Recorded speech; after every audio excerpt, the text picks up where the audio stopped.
So today's daf is daf ayin beis and Sananim. We learn from Achenu Kol Beis Yisrael and Sunnah Matzah v'Shivya. Says the Mishnah, Habab machteres. If a person breaks into somebody's home, machteres is like a lotion of tunneling in, like to dig. He dug in under the house and broke his way in. Nidal shem sofo. You're allowed to kill him because the assumption is that when he breaks in that manner, he's coming to. If he has to, he'll kill you. If you stand up to defend your property, he'll kill you. Therefore, you're allowed to kill him first. Now, let's say, therefore, this man, this robber, is burglar, whatever you want to call him, is therefore his life is gone. You can kill him now, free. You're free to kill him, no warning. Let's say while he was in there, he also actually broke some of your merchandise. He broke your barrel or whatever, your pitcher. Im yeshlo damim. If you're not allowed to kill him because his life is worth something, meaning he has blood, you're not allowed to kill him. Why are you not allowed to kill him? We just said you could kill him, right?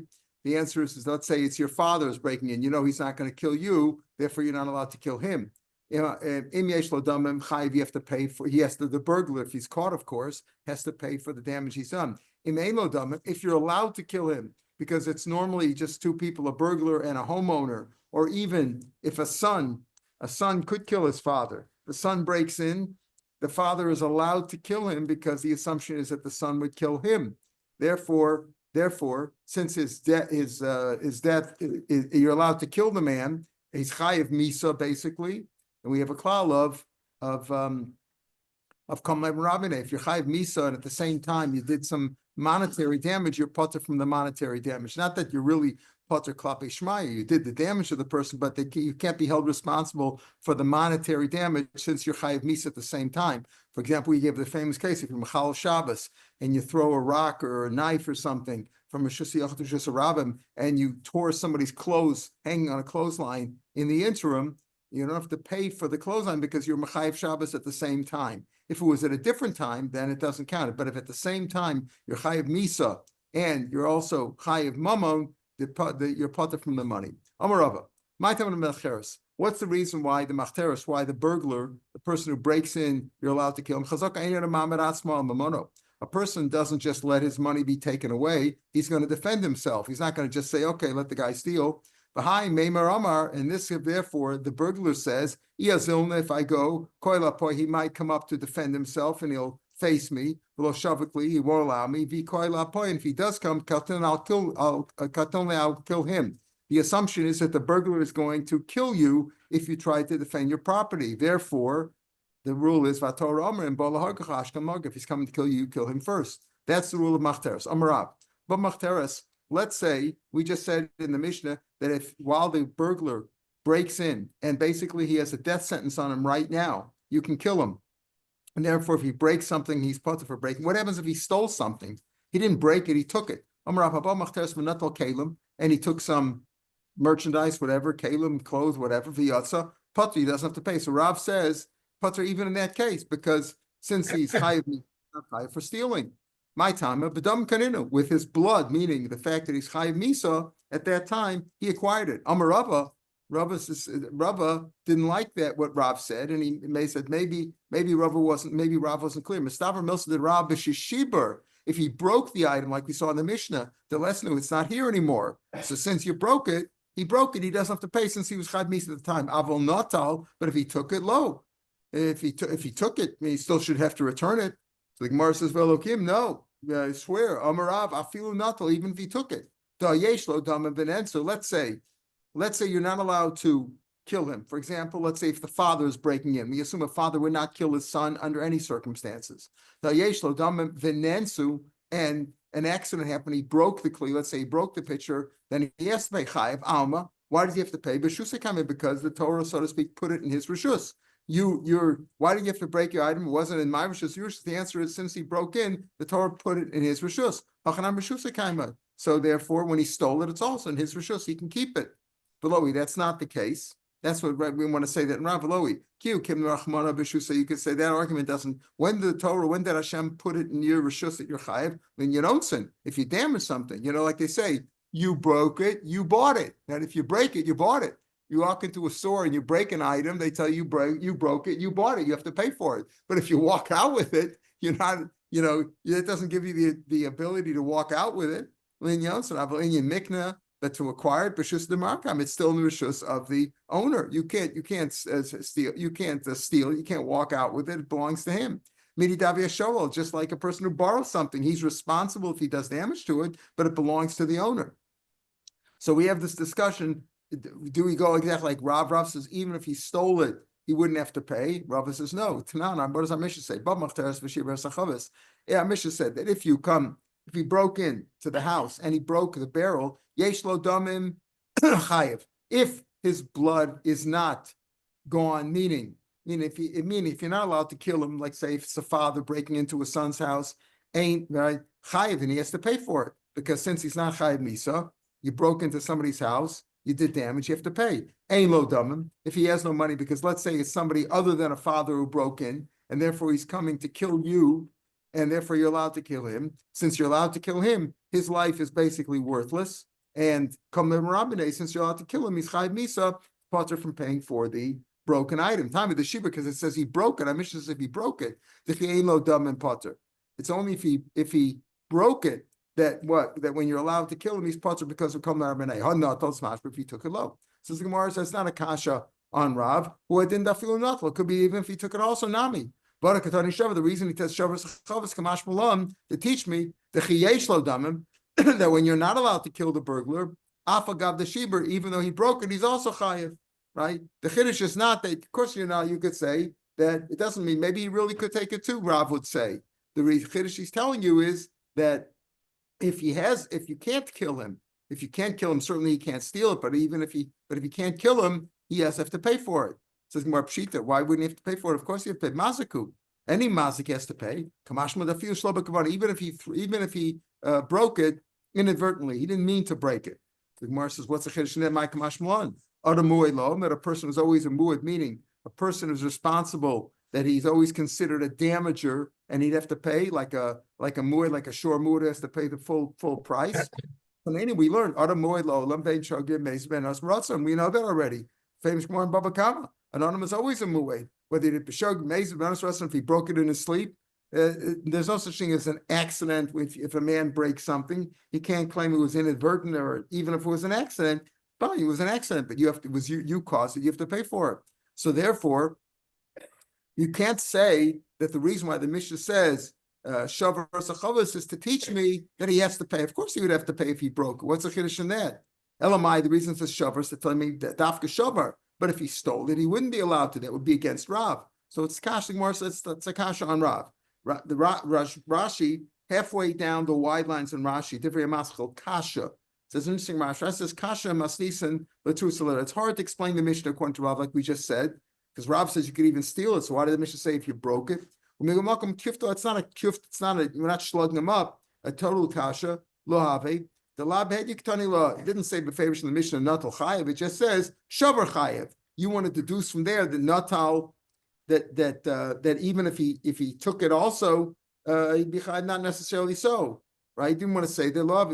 It's not a kasha. The law of the hedyktani law natal chayev. You could answer badocha kedeshim mikara reisha nakat shavar v'hainu dika ben kushlu chufta. If it's a kasha, you could answer it in some dochik manner. A tufta is mere that he's upgeschlucked, that this is unanswerable, and he's totally refuted. So therefore, the Mishnah didn't say, you can't say, since it says v'shavar sachavis yesh l'dam chayev, it didn't say natal, telling you that if it's ein lo damim, natal would also be potter. Maybe the Mishnah didn't say that. You could be medayik that way, but you could answer it too. So Rav said his argument that even if he stole it and is chayev misa, you wouldn't have to pay for it. But Rava took issue with that. Masar Rabbi Barabaya, famous Gemara that we have elsewhere. Hagon of Kis b'Shabbos, if you steal somebody's wallet on Shabbos, steal a purse on Shabbos, chayev, you're chayev to pay for it. You machal Shabbos, you took it from his rishus into your rishus.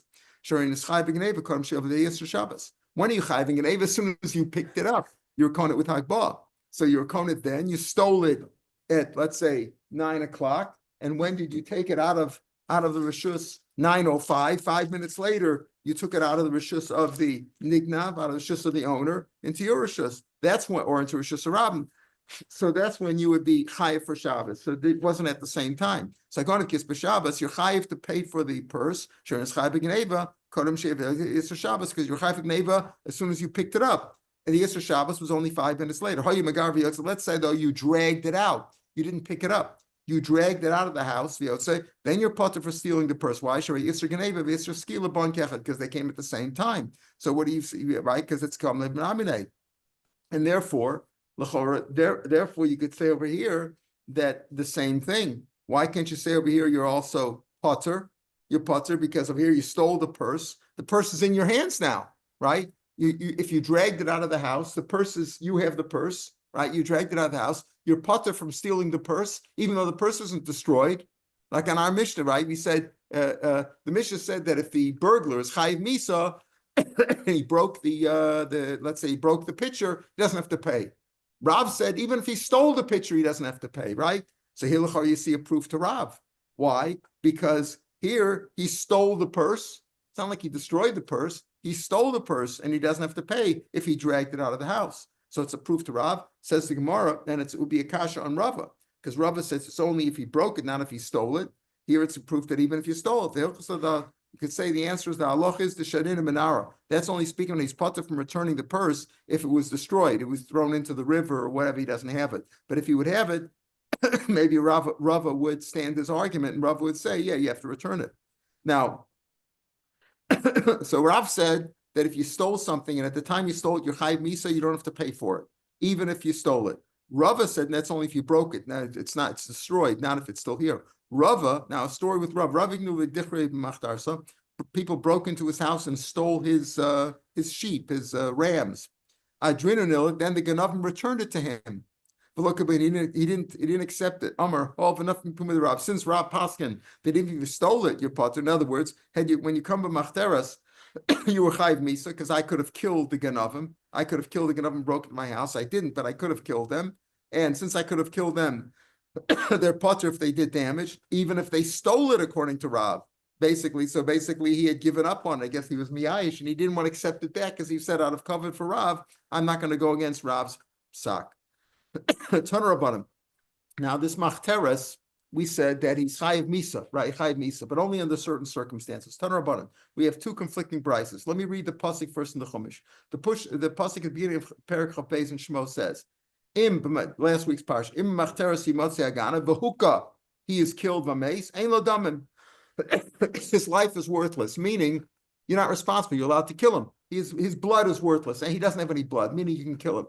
Im zarcha shemesh alav, if the sun rose for him, then damim lo, then he does have dam. You're not allowed to kill him. His blood is worth something. What does that mean? Im zarcha shemesh was stuck between these two phrases of ein lo damim and damim lo.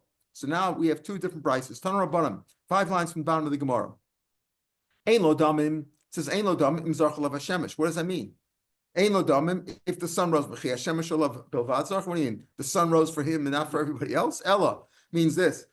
If it's clear to you, if it's clear as day to you, clear as the sun, if you're sure that he is going to come to kill you, he's not peaceful with you, he's not your friend, then you're allowed to kill him. That's what it means.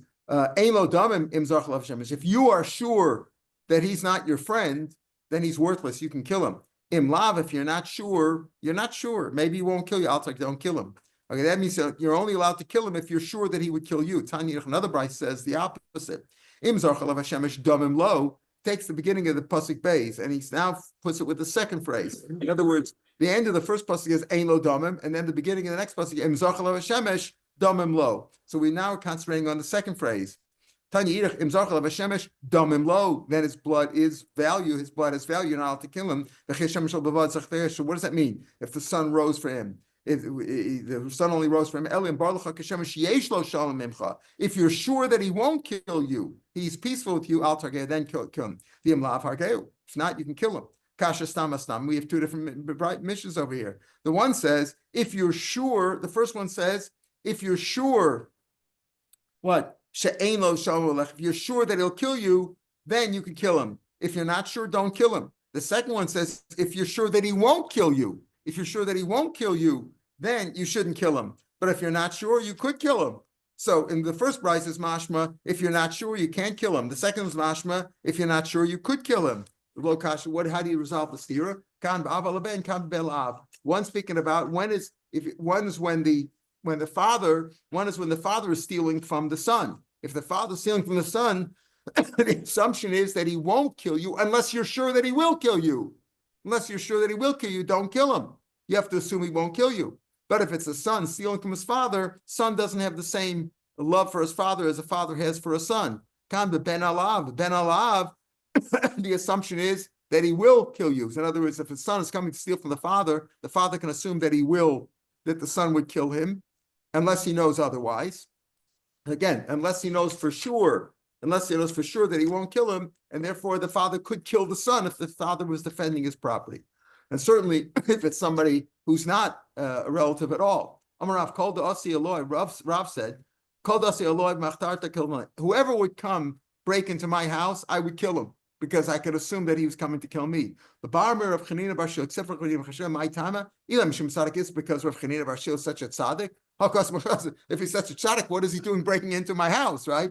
Because I know him like al ben, because I know that he has mercy on me like a father would have mercy on a son who wouldn't kill him. That's why I say so. Therefore, we go with the idea that if a father is breaking into his son's house, the son has to assume that he's not going to kill him, right?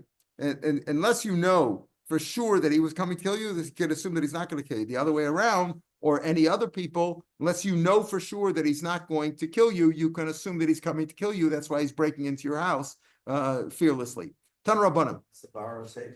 So if he wanted to borrow safer, he should come in through the front door. Shouldn't break in. We're going to see a difference. Should come in through the front door. Tan Rabbanim. We'll see if there's a difference if you come in through the front door versus coming in breaking. Yeah. This burglar who has a sack of your silver over his shoulder. Right. Okay. And you kill him. You can't take your silver. Well, you could take it back. He's dead now, right? He's dead now. It's not to stop it. That Right. you shouldn't be able to. So it's right. Even if you say he's close. It's a good question. It's a good question. So I assume you could take it back from him. But the truth is, if he had Yorshim, according to Rav, he acquired it. According to Rav, it's his. And you killed him. And according to Rav, it's technically the burglar's, and he could give it to his Yoresh. What would happen in a case like that? Again, the truth is that the Mefarshim say Kol Merameh, like I said before, I think I mentioned it. Kol Merameh just means that you can't in court, you can't hold him responsible to pay. But technically, the stuff is yours. You really can't. You really can't. You should have to pay for it. Klapi Shmai. Tan Rabbanan. Damim lo. Again, what does damim lo mean? That the burglar has blood, means you're not allowed to kill him. His value something. Bein b'chol bein b'Shabbos. Whether he stole on the weekdays or on Shabbos. Why? Because it says damim. It doesn't say damlo. It says damim, plural, both weekdays and Shabbos. Ein lo damim. When he has no value, that means you're allowed to kill him because he came, the assumption being that he came to kill you if you stand to defend your property. Bein b'chol bein b'Shabbos, whether it's the weekdays or on Shabbos. So, bishlama ein lo damim. If you're allowed to kill him, bein b'chol bein b'Shabbos, that means you're allowed to kill him. Oh, I understand. You're allowed to kill him during the weekdays or on Shabbos. That's a chiddush. I need to tell me that. I might think. Just like if Bezin executes somebody, the B'Shabbos lo katlina, we don't kill him on Shabbos because it says lo Dapim lo savaru eish b'chol moshvo seichem. You're not allowed to kill him on Shabbos. Bezin doesn't execute on Shabbos. Kamash monda katlina. So therefore it's a chiddush to tell me that if you're allowed to kill him because he's coming, alisken nefashos, he's going to kill you. You're allowed to kill him even on Shabbos. That's a big chiddush because if Bezin doesn't execute on Shabbos, the chiddush is that a person defending his property against a burglar could. Ela damim lo, but if you say you're not allowed to kill him when he has blood, bein b'chol b'Shabbos, well, what's the chiddush in that? Hashta b'chol katlina. If you're not allowed to kill him during the weekdays, b'Shabbos mi boy, certainly you're not allowed to kill him on Shabbos. What's the chiddush? Why do you have to tell me that if he has blood, meaning you're not allowed to kill him because you know he's not coming to kill you? Let's say a father's breaking in, you're not allowed to kill him, right? Because he's not going to kill you. You have to kill him not only on the weekdays, but on Shabbos. That's a chiddush in there. If you can't kill him on the weekdays, certainly you can't kill him on Shabbos. This is what it means to say that if, let's say, when he broke in, he tunneled in or whatever, and the rocks fell on him, the debris fell on him, you're allowed to, meaning that you're allowed to, you're mechuyev to save him. That's his point. that if you're not allowed to kill him, not only you're not allowed to kill him, but you're also allowed to save his life. If let's say Im Yachota, Rashi says Nafalav Agal Mafakalav Hechad Lo Bal Isken Afashas. Avalim Bal Isken Afashas. If he's coming to kill you, Kimishin the Hargo Below Asra Gavra Katilu. Rashi says he's a dead man. He's a dead man. So if the guy breaks into your house, and he's not your father, you can assume he's coming to kill you. And the tunnel, whatever, collapsed on him, and he's dying. You're not mechuyev to save him. He's gavak. You don't have to save him at all. Tan Rabbanim. V'huka. Again, the first pasuk says. Again, I'm going to quote. It says, "V'huka v'meis," and he is smitten. He's killed. V'chol adam. What does that teach me? Not only can the homeowner defend himself and kill, but anybody can. Let's say there's somebody else there, not the homeowner. He could also kill him. Why? Because what is the burglar? He has Allah of Harodef. He's coming to kill you. Therefore, you're allowed to kill him. As we're going to talk about tomorrow's daf, is talking about Harodef. Umeis, and kill him. Kill him any way you can. So Bishlama Bahuka B'chaladam Israchain. That's a chiddush in that. Why? That anybody can kill him. This I think Balabais who to Kimle, they know the Mabit Alatz Mamot. Listen very carefully. The burglar knows when he comes in that if the guy wakes up and tries to defend himself, right, he's going to defend himself and they'll have a fight, and he's willing to say, okay, I'm going to kill him.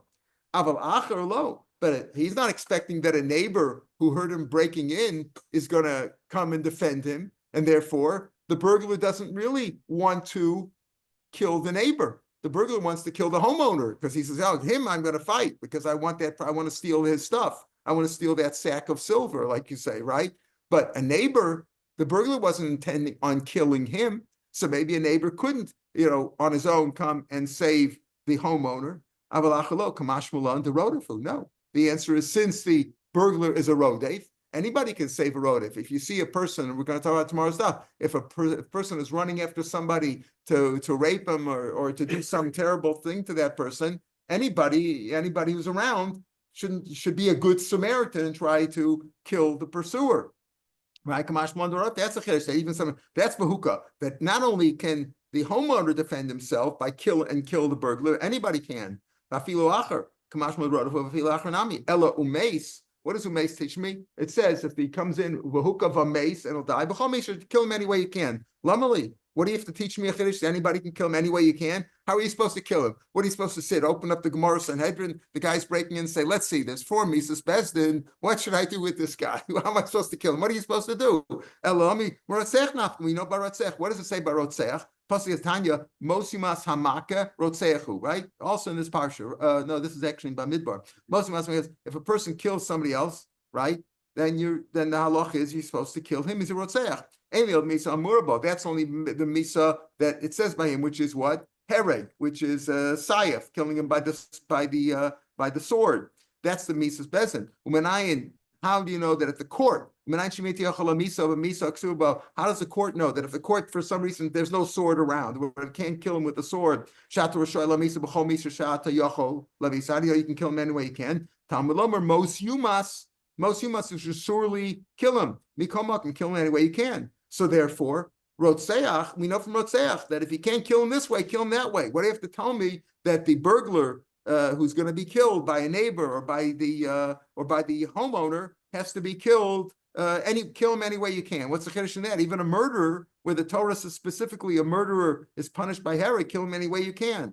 It's a shiny hossam, like examples given. Let's say he was paskin that he was going to die. They were supposed to be killed with the sword, and they went to take him down to the place, the execution stand where they kill him with the sword. He ran away. He's across the river. But let's say the executioner has a bow and arrow and can kill him that way. Kill him any way you can. So why don't you learn from Rotzeach? Shiny hossam don't recall there by Rotzeach. It says most yumas. Most yumas. The double lashon teaches me kill him any way you can. But over here it's just vahuka. Maybe it doesn't mean any way you can. Maybe you just should kill him with the way normally a murderer is killed with herek.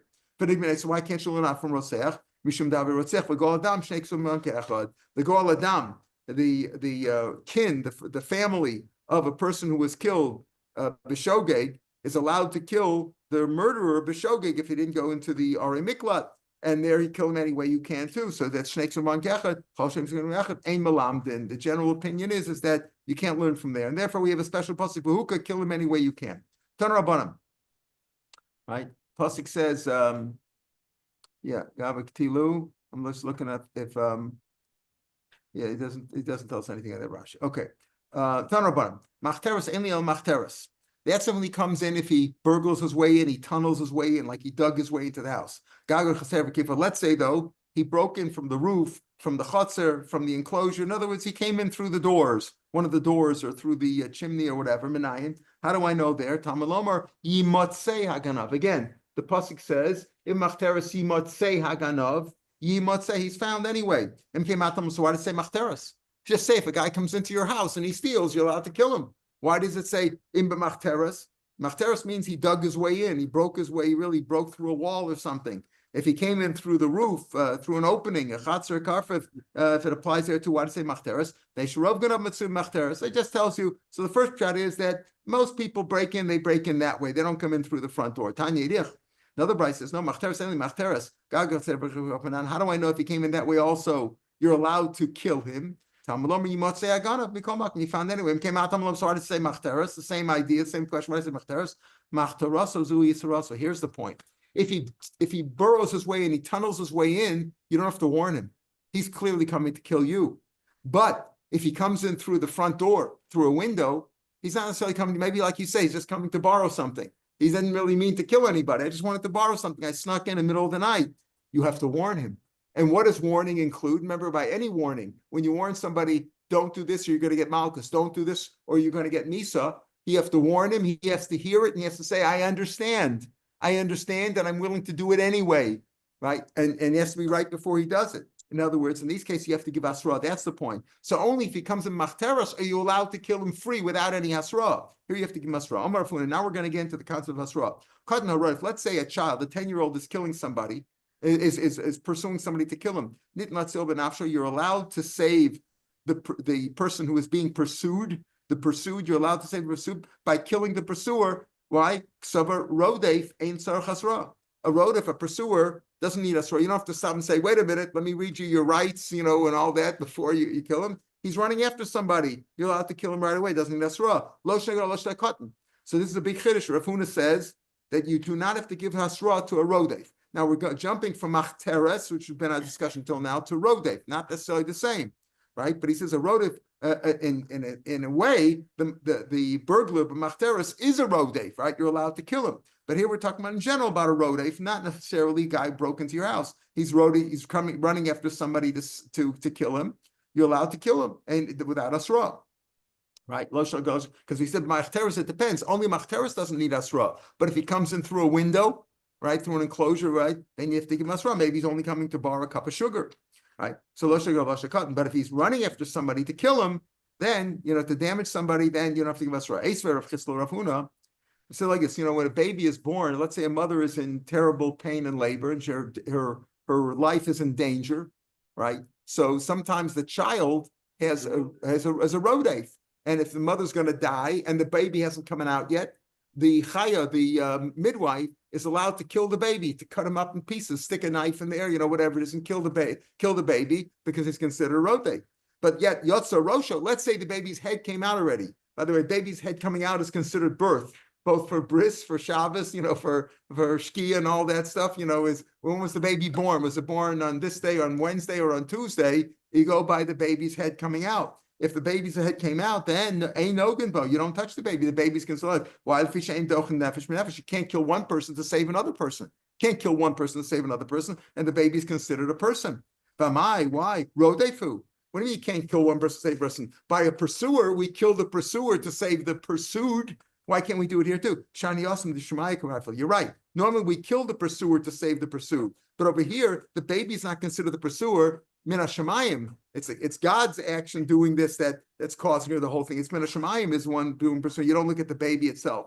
Now, still, if the baby isn't born yet, if the baby's totally inside, then you do kill. Even though it's Min Shemayim, because there the mother's dangerous and saying the baby is a suffix, the mother's a vadai. Name a Messiah. Now let's bring a proof to Rav Huna. Again, Rav Huna says that a pursuer does not have to have any warning. Name a Messiah. Listen carefully.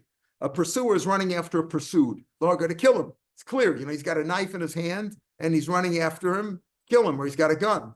Omerlo, a bystander will say, Wrong. Listen, Rashi, so what are you doing?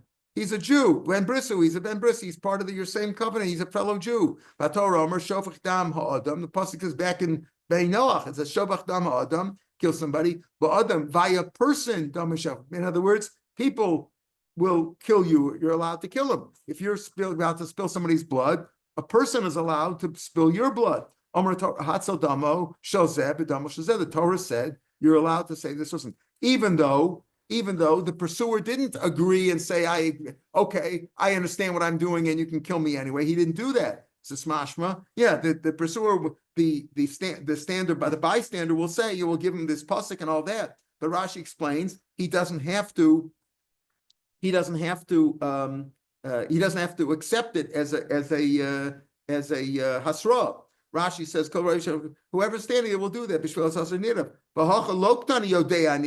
The pursuer does not say, I know, and I want to do it anyway. I don't care what you say. And there's no asra. So the Chor is a proof there that you can kill him without giving him warning, because he didn't accept the warning, and therefore it's not really a warning. Gemara says that's no proof in there. I hear Rabbi Yosef Yehuda, you could say that case goes like Rabbi Yosef Yehuda. Tanya Rabbi Yosef Yehuda, we had him before. Chavar ein sarach hasra. A Talmud Chacham doesn't need hasra because he knows the halacha. Hasra is only lefi she'lo nit hasra ela hafrin bein shogim lemezid. The reason you give hasra is to make sure that the person is not doing it inadvertently. Does he know what he's doing? Does he understand the laws, etc.? But if a person knows that he's a Talmud Chacham, you don't have to give him hasra. And here too, since he's running after the person to kill him, he's also doesn't need asra.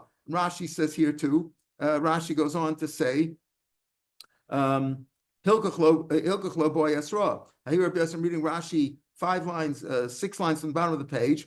Lo boy asra ela hafkin. Hilkach chaver lo boy asra v'lo afchana. Ba'ama oretz boy lasruye the lo name a shogi. You just have to tell him that he shouldn't say he's a shogig. So you should say, you know what the pasuk, you're not allowed to kill him. I feel about Maretz, lo boy, you don't need asra. Even by Maretz, as long as you know that he's coming to do it on purpose, that he's not doing this inadvertently or without an understanding, or he didn't think that this guy is that the pursuit is also a bank robber or somebody that somebody that killed somebody. As long as the pursuer knows that, as long as you know that the pursuer is doing it the mesa, that's all you need. You don't really need asra. Toshma. Now we're going to try to bring a proof otherwise. The same king. The pursuer was running after pursuit to kill him. Amrlo, and the bystander says, Ra'ei, look, Yisrael, he's a Jew, Ben Brisu, V'ator Amar Shafach Dam Adam Adam Dami Shafach. Im Amar Yodeani Shehu Kain. If he says, I know what the law is, then what? I know what the law is. You're not allowed to kill him. I know what the law is, but I don't accept it as a warning. Putter, you can't kill him. If he says, I'm doing it anyway, I don't care. I heard your warning and I don't care anyway. You're chayiv meaning you could kill him. He's chayiv misa. So what do you see over here? You see over here that you're only allowed to kill the pursuer if he accepted warning. If you warned him, this goes against what Rafuna said. Rafuna said that a rodef doesn't need any warning. He doesn't need any warning. And here it's mashma that he does need a warning. We have a proof from the previous price, but you could say it's not a proof. It goes like Rabbi Yossi, Rabbi Yehuda. But otherwise, maybe over here it's mashma. You do need a warning. So lo tzricha. The koi basrei. Here's what happened. Here, the reason he said that is the koi betray ibrid and the person warning him is not trying to warn him and say, listen, if you can try to kill him, I'm going to kill you because you are a rodef. It's speaking where the pursuer and this bystander are on two opposite sides of the river, and he can't reach him. He can't save him. In other words, the bystander cannot kill the pursuer. He's across the river. Ma'ika the boy, what are you going to do? What is it? He says, I want to bring him to court. If he kills him, if the pursuer actually kills the pursuit, I want to bring him to court. Now, to bring him to court, how do you bring him to court? Only if there's Adam and Asra, real Asra. So he's giving him Asra in that case. So Beitina boy Asra. That's why he's warning him there. So that's not a really good case of a pursuer that you're allowed to kill without warning. Again, Rafuna's came this, a pursuer you're allowed to kill without warning, even if it's a child. But over here, speaking about where he wasn't trying to kill the pursuer. He wanted to give him a warning because he was going to bring him to court later on. I will go to I'll say, listen, he's breaking in, that's his hasra, meaning you don't need hasra. As we said, there's a difference. If he's breaking into your house, doesn't need hasra, because breaking in, he knows what he's doing. It's sort of like like Rabbi Yehuda, he knows what he's doing. He doesn't need us to run. Here too, the pursuer is like he's being, it's if he's already being warned. Let's see the Mishnah. The following people, you're allowed to save them by killing. You're allowed to save the pursued by killing the pursuer. That's what I mean. You're allowed to save him from what he's doing by killing them. If you're running after somebody to kill him. Notice in all these cases, there is a victim. There's a victim. You're going to kill the guy. You're saving. Or he's running after somebody to sodomize him. Or running after Namrasa to rape her. All right. In all these cases, you're allowed to kill the pursuer because he's going to hurt the pursued. Let's say he's running after an animal, possibly to sodomize the animal. And this, basically, there's no victim over here, just an animal, there's no victim. Or Machal Shabbos. He's running to Shabbos, or he's going to do Avodah Zarah. Whereas these are all sins, so to speak, between man and God, not between man and man. Then you're not allowed to kill. How do you know to save him? How do you know you're allowed to save the pursued? After all, there's two people over here, a pursued and a pursuer. How do you know you're allowed to kill the pursuer? Don't stand by the blood of your friend. In other words, the pursued person, his dam is about to be spilled. Don't stand by. Is that what it's from? Means if you see somebody drowning, or a wild animal is dragging him away to maul him. Oh, listen, the robbers are coming to steal and kill him. How do you know? Is mean that you should come to the defense of your friend. How does that tell you that you're allowed to kill a pursuer? You're right. The pasuk is coming that you have to come to somebody's defense if their life is in danger. How do we know that you're allowed to kill the pursuer? You're allowed to save the pursued by killing the pursuer. By Namarasa, what does it say? If she's being raped, he's just coming to damage her, to degrade her, to embarrass her. You're allowed to save her by killing the rapist. So, if you're coming to kill somebody, certainly you're allowed to save the pursued by killing the pursuer. Yeah, but can you punish somebody based on the Kavachomer? No, it's not just the Kavachomer. The Be'er of Tana Hakesha, it's a Hekesh. Pasuk says, Ki Kashir Yakum Isha Rei Ritzachon Nafesh. Pasuk says by the girls being raped, the Namrasa being raped. It says, just like a man who's coming to kill somebody else, that Kena Davar Azeh, right? Michael, how does the Pasuk end up? Kena Davar Azeh. She's also, you're allowed to come. What do you learn from Rotzeach? It's just the opposite. Me'ata reis a bal alamed. The Rotzeachs come teach for him. So we learn out Rotzeach from the Amarasa. Makish Rotzeach Namarasa. Man Namarasa. Let's go benafshu. Just like Namarasa, you're allowed to save her by killing the rapist. Af Rotzeach. Let's go benafshu. The murder also, you're allowed to save the person from being murdered by killing the murderer. The Namarasa Gufmana. How do we know Namarasa itself? Ketan Rishmal. Ein Moshila. You have to kill her. She's calling out, and there's nobody to save her. If there's somebody who could save her any way you can. So by Namaras, it effectively says you're allowed to save her any way you can from the rapist. And we learn out Rotzeach from there. That's how we know that if a pursuer is coming to kill to kill the pursued, you're allowed to kill the pursuer. Gufa, we'll pick it up from here tomorrow. Gufa, middle of the page. Have a good day, everybody. Call to. Tomorrow's Rosh Chodesh, don't forget.